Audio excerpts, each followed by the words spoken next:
Tổng thống Pháp nhìn thấy sự phẫn nộ trong mắt ông Putin.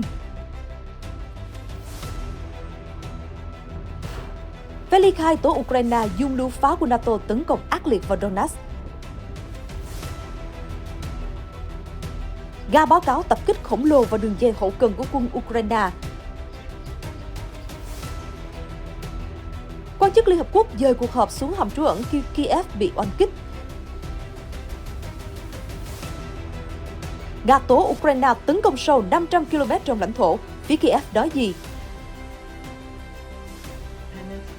Nhà Trắng khẳng định tìm cách đảm bảo sức mạnh răn đe ở eo biển Đài Loan. Xe buýt bị chôn vùi do lở đất ở Colombia, hơn 30 người tử vong.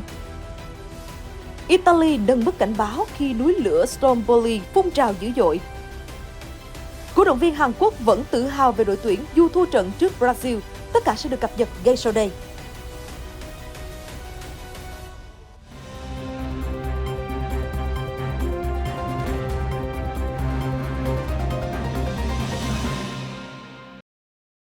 Chào mừng quý vị đang theo dõi chương trình tin nóng. Thưa quý vị, đài RT vừa dẫn lời Tổng thống Pháp Emmanuel Macron bày tỏ, ông nhìn thấy sự oán giận trong mắt Tổng thống Nga Vladimir Putin do chủ nhân Điện Kremlin nghĩ rằng phương Tây đang tìm cách hủy hoại đất nước của ông.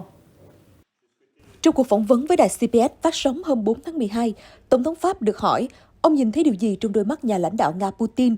Người dẫn chương trình CBS cũng nhắc lại câu nói nổi tiếng của cựu Tổng thống Mỹ George Bush năm 2001, cho biết, tôi thấy ông Putin rất thẳng thắn và đáng tin cậy.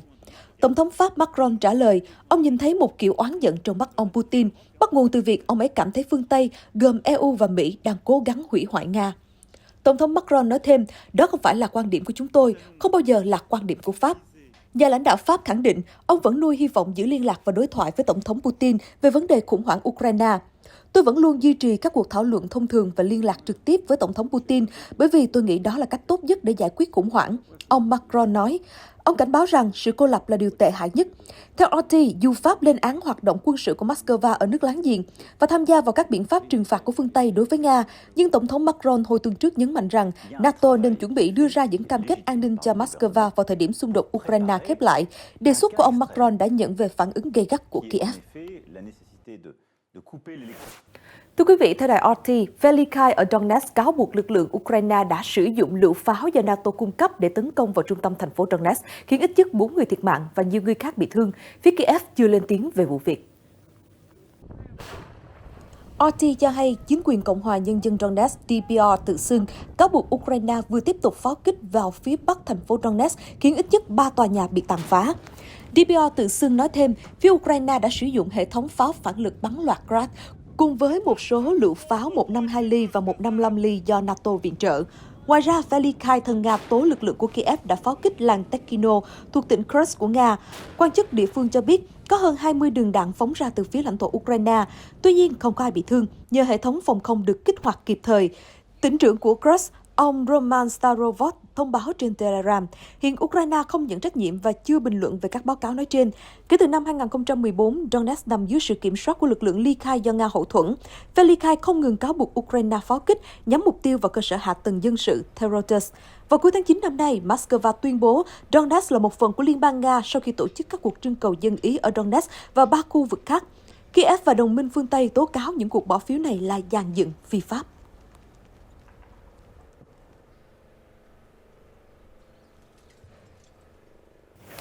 Suốt nhiều ngày qua, Ukraine cảnh báo Nga sắp tiến hành đợt oanh kích dữ dội mới. Điều đó thực sự xảy ra vào ngày 5 tháng 12. Theo trang RT, Bộ Quốc phòng Nga cùng cho biết các tên lửa của Moscow đã tấn công chính xác 17 mục tiêu ở các tỉnh thành của Ukraine, phá tan âm mưu vận chuyển binh sĩ và vũ khí ra tiền phương của phía Kiev.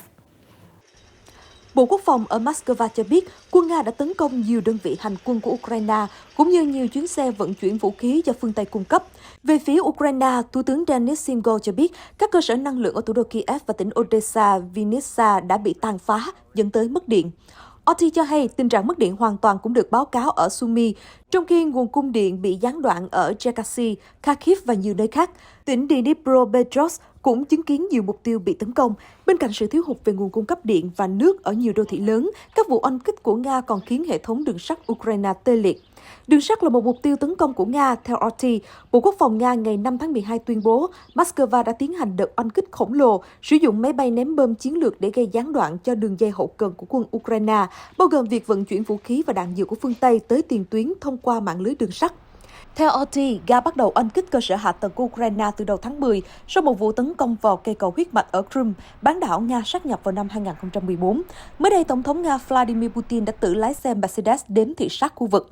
Mặt khác, trong cuộc điện đàm với Thủ tướng Đức Olaf Scholz hồi tuần trước, ông Putin lưu ý các cuộc tập kích vào cơ sở hạ tầng của Ukraine là cần thiết và không thể tránh khỏi, nhằm đáp trả các vụ tấn công khiêu khích của Kiev đối với cơ sở hạ tầng dân sự Nga.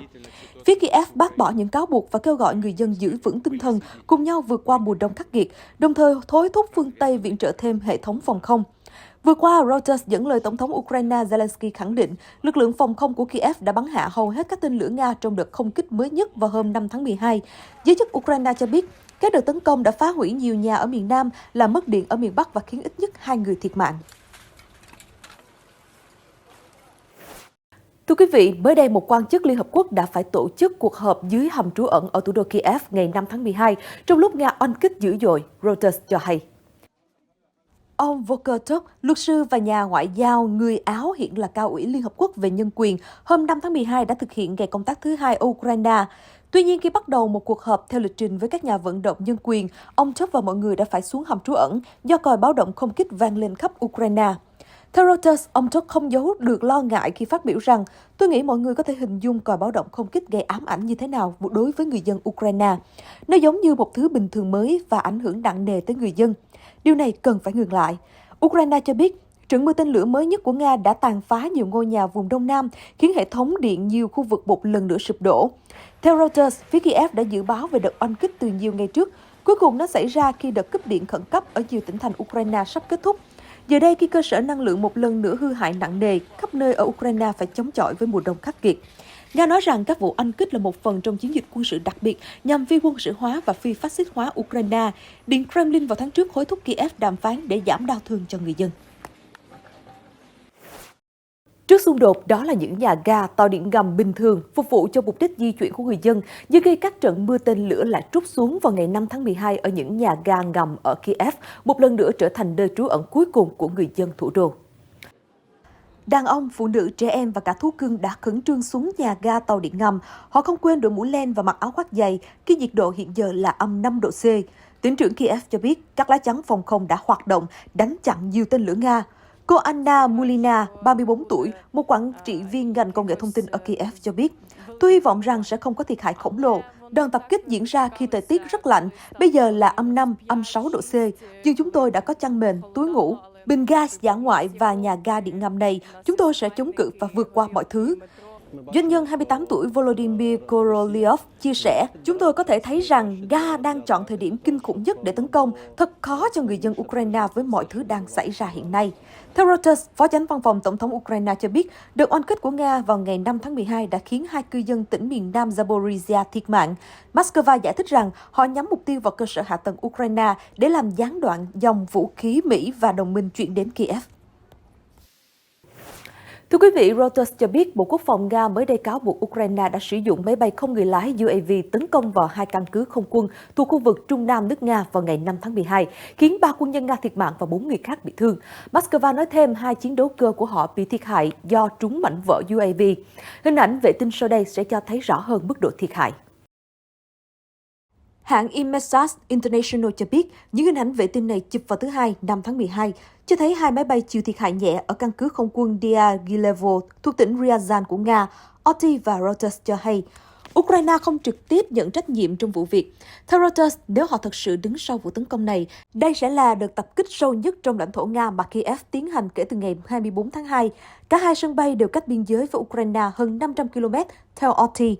Căn cứ không quân thứ hai bị tấn công là Angels, nằm ở thành phố Saratov, cách thủ đô Moscow khoảng 730 về hướng Đông Nam. Đây là nơi chứa các oanh tạc cơ, được cho là thuộc vào lực lượng hạt nhân chiến lược của Nga, Reuters đưa tin. Bộ Quốc phòng Nga ra thông báo, Chế độ Kiev với âm mưu vô hiệu hóa các máy bay tấn công tầm xa của Nga đã nỗ lực dùng UAV thời Liên Xô để tấn công vào hai căn cứ không quân ở Ryazan và Saratov. Moscow cho biết thêm, các UAV Ukraine đã bay tầm thấp và bị hệ thống phòng không Nga bắn rơi. Tuy nhiên, Nga thông báo mảnh vỡ của UAV đã khiến 3 quân nhân thiệt mạng ở căn cứ thuộc Ryazan, cách thủ đô Moscow khoảng 185 km về hướng Đông Nam. Bộ Quốc phòng Nga gọi vụ tập kích nói trên là hành động cực đoan với ý đồ làm suy yếu năng lực oanh kích tầm xa của Moscow. Kiev không nhận trách nhiệm trong hai vụ tấn công, nhưng bình luận rằng Moscow đang lãnh hậu quả cho những hành động gây ra ở Ukraine. Chuyển sang các tin tức khác, theo Reuters, thư ký báo chí Nhà Trắng ngày 5 tháng 12 cho biết chính phủ đang tiếp tục làm việc với Quốc hội Mỹ về những cách để củng cố sức mạnh răn đe, ngăn cản bất kỳ nỗ lực đơn phương nào để thay đổi hiện trạng ở eo biển Đài Loan. Thư ký báo chí Nhà Trắng Karine Jean-Pierre cho biết, tôi sẽ không nói chi tiết về quá trình thảo luận với Quốc hội hay về đạo luật ủy quyền quốc phòng NDAA. Tôi sẽ nói khái quát. Chúng tôi tiếp tục làm việc với Quốc hội về những cách đảm bảo sức mạnh răn đe ở eo biển Đài Loan, giúp đảo Đài Loan có thể tăng sức bền trong nhiều cách khác nhau, bao gồm tăng năng lực phòng thủ. Trung Quốc xem vấn đề Đài Loan là chủ đề nhạy cảm nhất trong quan hệ với Hoa Kỳ và cảnh báo sẽ ngăn cản các thế lực nước ngoài can thiệp vào vấn đề nội bộ của Bắc Kinh. Washington không thiết lập quan hệ chính thức với Đài Bắc, nhưng là bên hậu thuẫn quân sự mạnh mẽ nhất cho hòn đảo. Thưa quý vị, các virus gây bệnh hô hấp đang lây lan nhanh hơn tại Mỹ khi nhiệt độ liên tục giảm xuống trong mùa đông. Trước tình hình này, Da Trắng vừa lên tiếng khẳng định Cục Quản lý Thực phẩm và Dược phẩm Hoa Kỳ FDA đã sẵn sàng ứng phó. Trong cuộc họp báo ngày 5 tháng 12, thư ký báo chí Nhà Trắng Karine Jean-Pierre cho biết tình trạng thiếu thuốc không phải là hiếm và FDA luôn theo dõi tình trạng thiếu thuốc ở cấp độ quốc gia, đồng thời hợp tác chặt chẽ với các nhà sản xuất để nắm rõ quá trình cung ứng. FDA không sản xuất thuốc và không thể yêu cầu một công ty dược sản xuất thuốc hay thay đổi cách phân phối. Tuy nhiên, FDA có thể liên hệ với các nhà sản xuất khác nhau và sẵn sàng cung cấp sự hỗ trợ nếu có thể, bà Jean-Pierre cho biết thêm. Tiếp tục chương trình với một số tin tức về an ninh đời sống xã hội. Thưa quý vị, vụ lở đất kinh hoàng ở Colombia đã khiến một xe buýt bị chôn vùi, ít nhất 33 người thiệt mạng. Theo Reuters, Bộ trưởng Nội vụ Colombia cho biết ít nhất 33 người thiệt mạng do vụ lở đất chôn vùi một chiếc xe buýt ở Tây Bắc đất nước vào hôm Chủ nhật 4 tháng 12. Có 9 người đã được cứu sống. Mưa lớn kéo dài là nguyên nhân dẫn tới lở đất, khiến xe buýt bị chôn vùi ở tỉnh Risaralda, cách thủ đô Bogota khoảng 230 km về phía Tây Bắc. Tổng thống Colombia Gustavo Petro bày tỏ niềm đau buồn trên Twitter, mô tả vụ việc là một thảm kịch. Colombia đã phải hứng chịu một mùa mưa lớn bất thường bắt nguồn từ hiện tượng thời tiết La Nina. Theo thống kê của chính phủ, các sự kiện thiên tai liên quan đến mưa lớn đã khiến hơn 216 người thiệt mạng, 48 người mất tích trong năm nay. Ngoài ra, có 538.000 người mất nhà cửa trên khắp đất nước. Cơ quan bảo vệ dân sự Italy vừa nâng mức cảnh báo lên màu cam đối với vụ phun trào núi lửa Stromboli. Núi lửa trên đảo Sicilia thức giấc vào hôm Chủ nhật ngày 4 tháng 12. Video trên mạng xã hội cho thấy khói bốc lên ngùn ngụt từ miệng núi lửa. Cảnh báo màu cam yêu cầu các chuyên gia theo dõi tình hình chặt chẽ hơn khi dòng dung nham tiến về phía bờ biển. Theo một tuyên bố từ cơ quan bảo vệ dân sự, chính quyền đã kêu gọi người dân địa phương tuân theo các hướng dẫn an toàn. Hôm 4 tháng 12, Viện địa vật lý và núi lửa quốc gia Italy cũng đã ghi nhận một trận động đất mạnh 4,6 độ Richter ở biển Địa Trung Hải thuộc khu vực phía nam ngọn núi lửa. Cơ quan bảo vệ dân sự cảnh báo rằng cơn địa chấn đã gây ra sóng thần nhỏ cao 1,5 mét. Núi Stromboli cao khoảng 920 mét và thường xuyên phun trào, khiến giới chức và người dân đảo Sicilia phải luôn đề cao cảnh giác. Thưa quý vị, vòng 16 đội tại World Cup 2022 vừa diễn ra với sự góp mặt của các đại diện đến từ châu Á. Đội tuyển Hàn Quốc bước vào trận đấu loại trực tiếp với sự ủng hộ cuồng nhiệt của người hâm mộ khi đối thủ của họ là ứng cử viên vô địch Brazil. Theo Reuters, bất chấp thời tiết lạnh dưới 0 độ C, hàng nghìn cổ động viên Hàn Quốc tại Seoul vẫn xuống đường hôm 5 tháng 12 để cổ vũ khi đội nhà gặp Brazil. Mặc dù thất bại 1-4 trước đội tuyển áo vàng xanh, người hâm mộ Hàn Quốc vẫn cảm ơn màn trình diễn của các cầu thủ, đặc biệt là đội trưởng Son Heung-min. Tôi muốn cảm ơn sự nỗ lực của các cầu thủ. Đây là lần đầu tiên tôi có dịp cổ vũ khi Hàn Quốc tiến vào vòng 16 đội tại World Cup. Cảm ơn các cầu thủ đã cho tôi trải nghiệm này. Mặc dù bị chấn thương mặt trước khi diễn ra World Cup, nhưng Son Heung-min đã cố gắng cống hiến hết mình với vai trò đội trưởng. Tôi thật sự muốn gửi lời khen ngợi và khích lệ đến anh ấy. Trong khi đó, ở Brazil, tượng Chúa Cứu Thế đã thắp sáng màu xanh lá cây và vàng để ăn mừng chiến thắng của đội tuyển quốc gia. Sắp tới, Brazil sẽ đối đầu với Croatia trong trận tứ kết vào ngày 9 tháng 12. Thưa quý vị, các cổ động viên Croatia đang sống trong cảm giác gay gắt sau khi đội tuyển của họ vượt qua Nhật Bản trong một trận đấu không thể kịch tính hơn. Theo Reuters, người hâm mộ Croatia như bùng nổ sau loạt đá luân lưu trong trận đấu ngày 5 tháng 12 với tuyển Nhật Bản. Các cổ động viên ăn mừng bằng cách nhảy múa, hô vang và đốt pháo sáng khắp thành phố Zagreb.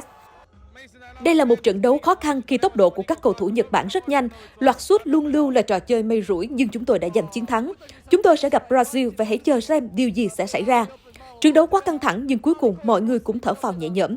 Tôi nghĩ trận đấu tiếp theo sẽ còn hay hơn nữa. Đây là lần thứ 3 đội tuyển Croatia tiến vào vòng tứ kết tại một kỳ World Cup. Trong khi đó, sau thất bại trước đội tuyển Croatia, đây là lần thứ 4 Nhật Bản dừng bước ở vòng 16 đội. Tin tức vừa rồi cũng đã khép lại chương trình ngày hôm nay. Cảm ơn quý vị khán giả đã quan tâm theo dõi. Xin chào tạm biệt và hẹn gặp lại.